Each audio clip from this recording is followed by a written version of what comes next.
Welcome to KRR kitchen. இன்றைக்கி நம்ம கிச்சனில் நல்ல ஒரு அருமையான கேக் ரெசிபி தான் பார்க்க போகிறோம். இந்த கேக்கு செய்கிறதுக்கு பார்த்திங்கன்னா நம்ம முட்டை, பட்டர், அப்புறம் மைதா இது போல் எந்த பொருளும் சேர்க்காம நல்ல ஒரு ஆரோக்கியமான கேக் ரெசிபி தான் பார்க்க போகிறோம். இன்றைக்கி நம்ம ராகி மாவு வச்சு ராகி சாக்லேட் கப் கேக் எப்படி செய்கிறது தான் பார்க்க போகிறோங்க.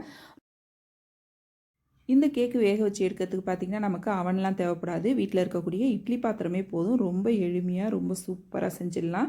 இந்த கேக் பார்த்திங்கன்னா நல்லா சாஃப்டாக பஞ்சு போல் சாப்பிட்றதுக்கு ரொம்பவே அருமையாக இருக்கும். எப்படி செய்கிறது நம்ம வீடியோக்குள்ளே போய் பார்ப்போம்.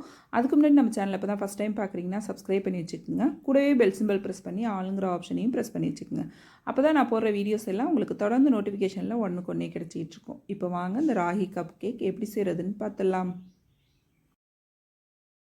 இன்றைக்கி நம்ம செய்ய போகிற கேக்குக்கு வெல்லம் தான் சேர்த்து செய்ய போகிறோம். ஒயிட் சுகர் எதுவும் சேர்க்க போகிறது கிடையாது. ஒரு கப் அளவுக்கு வெல்லம் நல்லா துருவிட்டு அளந்து எடுத்துருக்கேன். அதை சேர்த்து ஒரு 1/4 கப் அளவுக்கு தண்ணி சேர்த்து நல்லா கரைச்சி மட்டும் எடுத்துக்கிட்டோம்னா போதும்.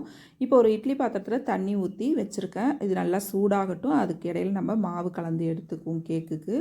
இப்போ கேக்குக்கு மாவு கலந்து எடுக்கிறதுக்கு ஒரு சல்லடை எடுத்து வச்சுருக்கேன். அதில் ஒரு கப் அளவுக்கு ராகி மாவு சேர்த்துருக்கேன்.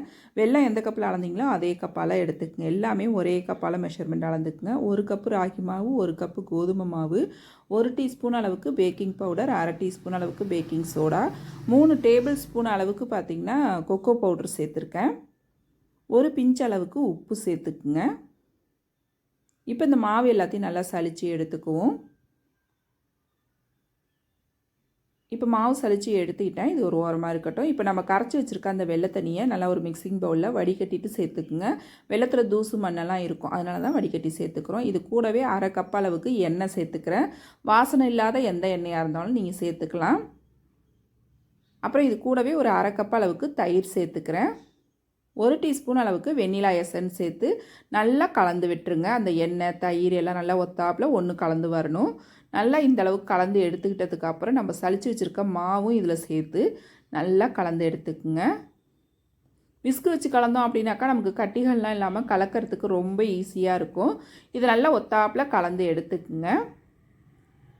நல்லா இந்தளவு கலந்ததுக்கு அப்புறம் பார்த்திங்கன்னா ஒரு 1/2 கப் அளவுக்கு காய்ச்சி ஆற வச்ச பால் எடுத்திருக்கேன். அதை கொஞ்சம் கொஞ்சமாக சேர்த்து தான் கலந்துக்கணும். மொத்த பாலையும் ஒரே நேரத்தில் சேர்த்துடாதீங்க.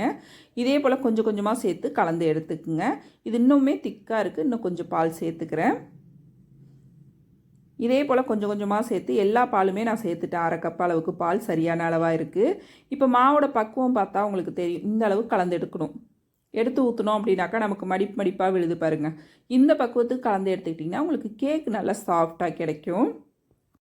இப்போ கேக்கு வேக வச்சு எடுக்கிறதுக்கு நம்ம வீட்டில் இருக்கக்கூடிய இது போல் சின்ன சின்ன கிண்ணமாக இருக்கும், அதை எடுத்துக்குங்க.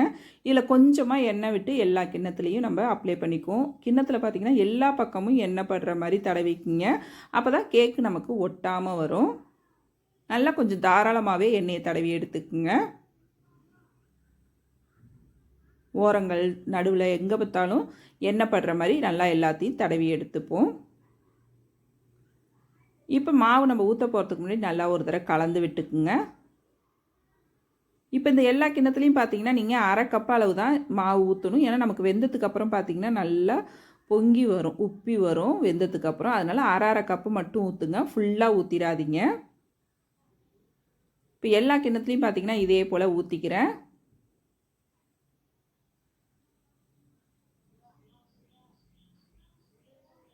இப்போ எல்லாத்துலேயும் ஊற்றி முடிச்சதுக்கப்புறம் பார்த்திங்கன்னா இது போல் நல்லா தட்டி விட்டுக்குங்க மட்டமாக. அப்போ தான் பார்த்திங்கன்னா நல்லா அந்த ஏர் பபிள்ஸ்லாம் இல்லாமல் நல்லா நமக்கு ஈவனாக கேக்கு வெந்து வரும். நல்லா இது போல் மட்டமாக தட்டி விட்டுக்குங்க.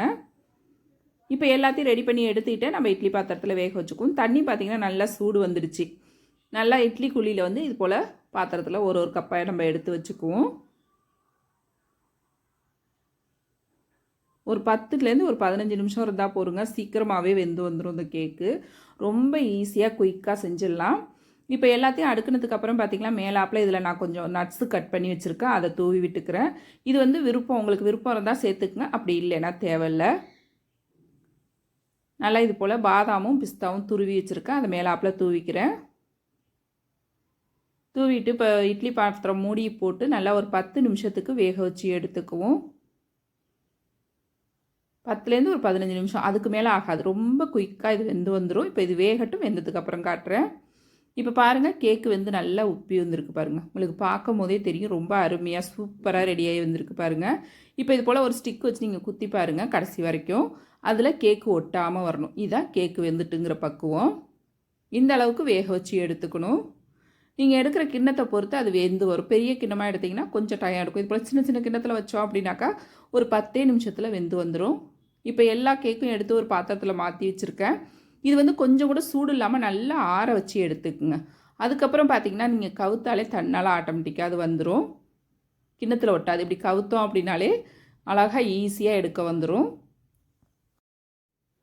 இப்போ கேக்கு பாருங்கள் எந்த அளவுக்கு நல்லா சாஃப்டாக அருமையாக ரெடி ஆகிருக்கு பாருங்கள். ரொம்ப சூப்பராக இருக்கும். நல்லா பஞ்சு போல் சாஃப்டாக இருக்கும். கட் பண்ணி காட்டுறேன் பாருங்கள். எந்த அளவுக்கு நல்லா உள்ளேயும் வெந்து நல்லா சாஃப்டாக இருக்குது பாருங்கள். இந்த அளவுக்கு இருந்துச்சுன்னா நமக்கு சாப்பிட்றதுக்கு டேஸ்ட்டு ரொம்ப அருமையாக இருக்கும். நல்ல ஒரு ஆரோக்கியமான கேக் ரெசிபி நம்ம இன்றைக்கி பார்த்துருக்கோம். இதில் வந்து மைதா சேர்க்கலை, நம்ம பட்டர் சேர்க்கலை, அதே போல் முட்டை சேர்க்காமல் எந்த அளவுக்கு நல்லா சாஃப்டாக வந்திருக்கு பாருங்கள். நான் இன்றைக்கி சொன்ன அளவோடு இந்த சாக்லேட் ராகி கப் கேக்கை செஞ்சு பாருங்கள். ரொம்ப அருமையாக இருக்கும். ட்ரை பண்ணி பார்த்துட்டு எப்படி இருக்குன்னு எனக்கு கமெண்ட் பண்ணுங்கள். என்னோட இந்த ரெசிபி பிடிச்சிருந்துன்னா லைக் பண்ணுங்கள், ஷேர் பண்ணுங்கள். மறக்காமல் நம்ம கேஆர்ஆர் கிச்சனை சப்ஸ்கிரைப் பண்ணி வச்சுக்கோங்க. நாளைக்கு வேறொரு ரெசிபியோடு சந்திப்போம். தேங்க்ஸ் ஃபார் வாட்சிங்.